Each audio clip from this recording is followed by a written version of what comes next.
लो जी कल भी धुप्प बहुत वधिया लगी सी। कल आप बाहर गए ही इस करके छड्ड नहीं होए जानवर।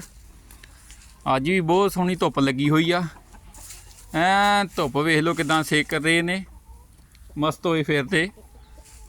आ वेखो इधर, वो डर ही गई।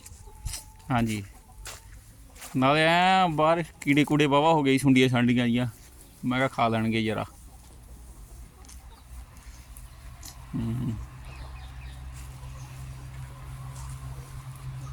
देखो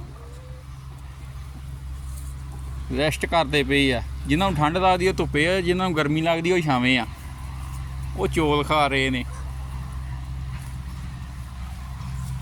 ਕੁਛ ਅਜੇ ਅੰਦਰੋਂ ਬਾਹਰ ਆ ਰਹੇ ਨੇ, ਕੁਛ ਜਾ ਰਹੇ ਨੇ।